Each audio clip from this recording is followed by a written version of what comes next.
Zoom group ជិបស៊ូពុកម៉ែបងប្អូនទាំងគ្នាស្វាគមន៍មកកាន់ Vivo Tech KH បាទខានជួបគ្នាយូរហើយក្នុងវីដេអូនេះខ្ញុំចូលមកបង្ហាញបងប្អូនទាំងគ្នាអំពីការ set up មុខងារបាទ CM បាទអញ្ចឹងការ set up នេះគឺទីតម្រូវឲ្យយើងច្រើនទី1គឺយើងមានថាមាន admin ក្រៅប្រទេសអញ្ចឹងណាហើយទី2ក៏តម្រូវតាក់ទងទៅនឹងធនាគារដកលុយអញ្ចឹងនៅក្នុងការ set up ធនាគារខ្មែរយើងកាលណាតើអត់មាន right manager យើងអត់អាចអត់ set up បានទេបើមិនចឹងទេវាជាប់បញ្ហាគេប៉ុន្តែយើងត្រូវការធនាគារដូចជា Vay Bank ដូចជា PayPal ដូចជាធនាគារថៃក្រុងថៃកសិករអញ្ចឹងណាអញ្ចឹងកុំឲ្យខាត់ពេលយូរចោះតាមដានជាមួយនឹងខ្ញុំមាន page បងអូនស្រីម្នាក់គាត់ឲ្យខ្ញុំ set up ឲ្យអញ្ចឹងណាឥឡូវតាមដានជាមួយគ្នាថាតើ set up ទៅយ៉ាងម៉េចដែរហេតា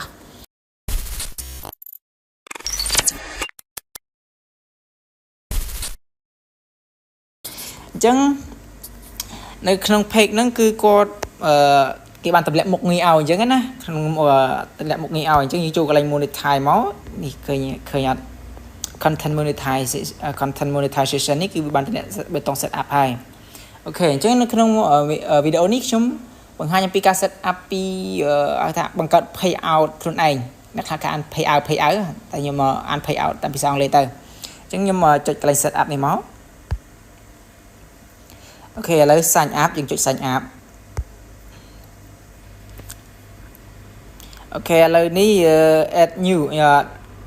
ភាសាយើងមានធ្លាប់មានហើយប៉ុន្តែបើសិនជាយើងធ្លាប់មានហើយយើងអាចដាក់អានឹងតែម្ដងទៅឈ្មោះយើងប៉ុន្តែខ្ញុំចង់ដាក់ថ្មីចង់បង្កើតថ្មីអូខេឥឡូវខ្ញុំដាក់ add new business info អូខេអញ្ចឹងកន្លែងនេះយើងដាក់ឈ្មោះឲ្យដូចទៅនឹងអត្តសញ្ញាណប័ណ្ណរបស់យើងដាក់ទៅនឹងឈ្មោះនឹងធនាគារបើសិនជាយើងខ្ចីធនាគារគេទេយើងត្រូវដាក់ឈ្មោះនឹងឲ្យដូចគ្នាដើម្បីកុំឲ្យវាជាប់ verify document ណាហើយបើសិនជាជាប់វាងាយដោះស្រាយអូខេអញ្ចឹងកន្លែងនេះខ្ញុំដាក់ឈ្មោះ Vivo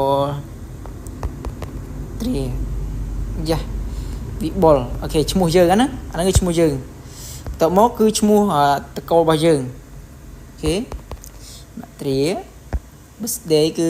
ខ្ញុំដាក់ចំថ្ងៃខែឆ្នាំកំណើតអ្នកទាំងគ្នាណាបើមិនចឹងទេ Vivo ហើយអូខេអញ្ចឹងខ្ញុំដាក់បែបហ្នឹងអូខេដានប្រទេសឥឡូវនេះយើងយកថៃមកអូខេយើងយកThailand មករួចហើយយើងបន្តមកយើងចុច next បន្តទៀតមកនេះចុចអានេះមកអូខេអញ្ចឹងកន្លែងនេះយើងថៃអូខេហើយយើងយកចុចយកកន្លែង business Thai នេះមកអូខេរួចហើយយើងយកពី individual sole proprietors គេនឹងអានមកយល់តែដឹងទេថាចុចអានឹងទៅអាលើគេហ្នឹងអូខេទៅឲ្យចុចពាក្យ next មកហើយនេះយើងធ្វើការ add ទីតាំងនេះគឺត្រូវតែជាទីតាំងនៅក្នុងស្រុកថៃឬក៏ស្រុកណាដែលយើងបើសិនជាបង្កើតនៅក្នុងឈ្មោះបើថាយើងដាក់ធនាគារថៃយើងដាក់ឈ្មោះថៃទៅបើសិនជាយើងដាក់ប្រទេសថៃហើយយើងទៅ add ទីតាំងនៅថៃអញ្ចឹងណាដើម្បីពេលដែលគាត់មានបញ្ហាអូខេតោះឥឡូវទៅយកទីតាំងអញ្ចឹងយើងចូលទៅកាន់ Google Map មកអូខេ Google Map ហើយយើងវាយពាក្យថាបាងកកមកអូខេយើងយកពាក្យបាងកកមកនេះវានឹងបង្ហាញយើងយកចំណុចកន្លែងណាមួយមកអូខេយើងចុច bridge zoom វាមកយើងមើលកន្លែងផ្ទះកន្លែងអីនេះចាយើងយកកន្លែងផ្ទះកន្លែងអីមកយើង zoom វាមកយើងយកមួយណានេះចុចកន្លែងនេះមកអូខេវាចេញបែបហ្នឹងណាចុចពេលចេញបែបហ្នឹងអ្នកទាំងគ្នាអូសមកក្រោមអូខេអ្នកទាំងគ្នាឃើញរូបកន្លែងនេះហត់នេះកន្លែងរូបផែនទីនេះហ៎អញ្ចឹងអ្នកទាំងគ្នាចុចផ្អាប់លើវាមកទូរស័ព្ទខ្លះចុចទៅវា copy ឲ្យតែម្ដងខ្លះវា load copy ដូចរបស់ខ្ញុំចេះចុចផ្អាប់លើវា load copy ឲ្យអញ្ចឹងយើងចុច copy ឬក៏ចម្លងណាអូខេចុចផ្លាក់មករួចហើយយើងធ្វើការមកកាន់កន្លែងនេះយើងដាក់កន្លែង primary address អូខេអញ្ចឹង primary address យើងដាក់កន្លែងនេះមកផ្លាស់ផាសចូលមកផ្លុកអូខេ city ដាក់បាងកកមកអូខេ city មានថាទីក្រុងអូខេ state ហ្នឹងក៏បាងកកដែរមកអូខេនេះយកនេះមកបាងកក zip code យើងមើលកន្លែង address យើងមាញ់ណាកន្លែង address យើងមាញ់ណាទៅនោះវិញយើងឃើញអាលេខ1200នេះ លេខ1200នេះគឺមិនថានឹងគឺ zip code ហើយអញ្ចឹងយើងយកទៅវាចូលយកមកវាចូលមក1200អូខេគេដាក់លេខទូរស័ព្ទមកតទៅមកអ្នកគ្នាធ្វើការដាក់លេខទូរស័ព្ទមកណាអូខេអញ្ចឹងខ្ញុំនឹងធ្វើការបញ្ចូលលេខទូរស័ព្ទអូខេអញ្ចឹងយើងចូលទៅយកលេខទូរស័ព្ទណាអ្នកគ្នាបើសិនជាអ្នកគ្នាមានអ្នកនៅថៃអ្នកគ្នាអាចសុំលេខគាត់ដាក់បណ្ដោយទៅស្រួលអូខេតែបើសិនជាអត់មានទេអ្នកគ្នាចូលមកកន្លែងយើងរើសទីតាំងមិញណាយើងរកមើលមកពេលខ្លះវាអាចបង្ហាញនៅកន្លែងនេះអូខេពេលខ្លះបើអត់ឃើញទេចុចកន្លែង CR មកអូខេអញ្ចឹងអ្នកគ្នាចុច CR មកមានថាមើលទាំងអស់អ្នកឃើញលេខទូរស័ព្ទហើយអញ្ចឹងអ្នកគ្នាចុច copy លេខហ្នឹងមកណា copy លេខហ្នឹងមកតែខ្ញុំអត់ប្រើប្រាស់លេខហ្នឹងទេខ្ញុំប្រើប្រាស់លេខម្ដាយរបស់ខ្ញុំតែម្ដងអូខេអញ្ចឹងខ្ញុំផាសចូលកន្លែងនេះជាងនៅកន្លែងនេះយើងវាយលេខថៃចូលមកខ្ញុំដាក់លេខម្ដាយរបស់ខ្ញុំអូខេហើយខ្ញុំដាក់ email អូខេយើងបញ្ចូល email ឬក៏ Gmail ហ្នឹងមានថាពេលដែលវាជាប់ឬមិនជាប់វានឹងផ្ញើ email មកកាន់ email ហ្នឹងណាវាផ្ញើមកកាន់ហ្នឹងអញ្ចឹងយើងដាក់ email ដែលយើងប្រើប្រាស់នៅតខ្លួនទៅអូខេអត់អីទេអញ្ចឹងខ្ញុំដាក់ tribal ជិះបន្ទាប់នេះខ្ញុំដាក់ Gmail រួចហើយអូខេនៅកន្លែងនេះអ្នកគ្នាធ្វើការបញ្ចូលលេខអត្តសញ្ញាណប័ណ្ណរបស់អ្នកនរគ្នាមកអូខេលេខអត្តសញ្ញាណប័ណ្ណណាឥឡូវខ្ញុំធ្វើការបញ្ចូលលេខអត្តសញ្ញាណប័ណ្ណរបស់ខ្ញុំសិនអូខេអញ្ចឹងបន្ទាប់ពីអ្នកគ្នាធ្វើការបញ្ចូលលេខអត្តសញ្ញាណប័ណ្ណរបស់អ្នកទាំងអស់គ្នាទាំងបាន2 4 6 8 9អញ្ចឹងបន្ទាប់ពីអ្នកទាំងគ្នាបានធ្វើការបញ្ចូលលេខអត្តសញ្ញាណប័ណ្ណទាំង9ខ្ទង់របស់អ្នកទាំងអស់គ្នាចូលហើយអ្នកគ្នាចុច tick មកនេះ ផ្លាក់មកហើយចុចពាក្យ next ចុច archive នេះអូខេអញ្ចឹងរងចាំវាបន្តិចវាកំពុងតែដំណើរការទៅមុខទៀតហើយអូខេអញ្ចឹងកន្លែងនេះវាបញ្ជាក់ប្រាប់យើងថាយើងចង់ភ្ជាប់ជាមួយនឹងអីគេចង់ភ្ជាប់ជាមួយនឹងធនាគារនៅក្នុងប្រទេសអូខេយើងអាចប្រើធនាគារក្នុងប្រទេសណាមួយដែលវា support ឧទាហរណ៍នៅថៃយើងដាក់នឹងទៅនៅខ្មែរយើងដាក់នឹងទៅតែដោយសារតែខ្ញុំប្រើ Wise Bank អញ្ចឹងខ្ញុំប្រើ Wise Bank ខ្ញុំត្រូវដាក់ អាទី2 Wire Transfer បើអ្នកគ្នាមាន PayPal អ្នកគ្នាអាចដាក់ PayPal ទៅណាតែខ្ញុំដាក់ដាក់ Wise អូខេអញ្ចឹងខ្ញុំដាក់នេះបញ្ចូលនេះអូខេចុចលើវាហើយវាឲ្យយើងធ្វើការជ្រើសរើសប្រទេសអញ្ចឹងaccount អាហ្នឹងវាមិនមែនប្រទេសថៃទេ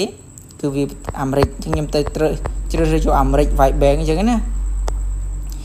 យើងយកអាមេរិកហើយធ្វើការជ្រើសរើសជាមួយនឹងឈ្មោះ account យើងអូខេខ្ញុំដាក់អូខេធ្វើការបញ្ចូលឈ្មោះ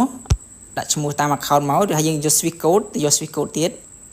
អូខេយើងដាក់ Swift code ទៀតមកអូខេផ្លាក់មកអូខេរួចហើយ bank account number លេខគណនី account របស់យើងតបហើយយើងចុចដានមកអូខេហើយយើងធ្វើការ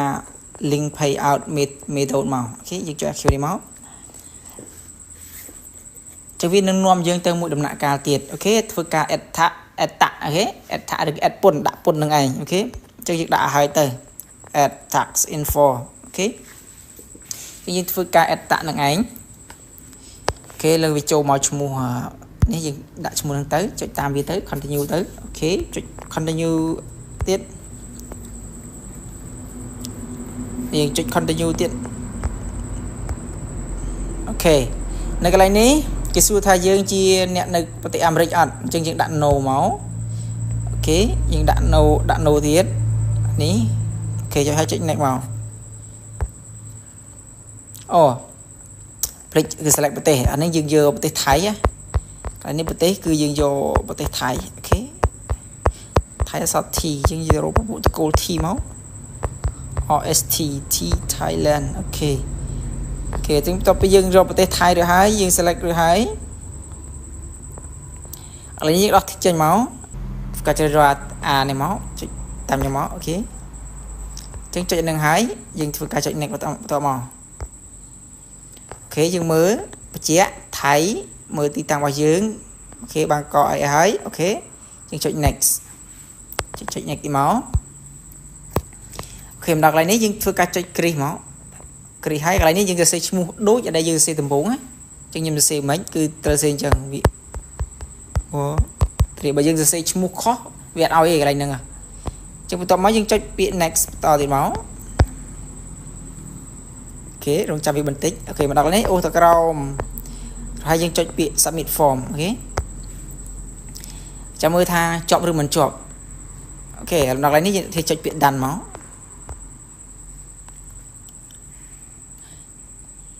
ចាំមើលថាអូខេឬក៏មិនអូខេ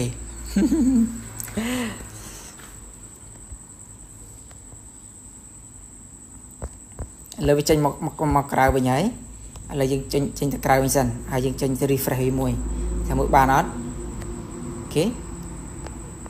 ចឹងនេះគឺ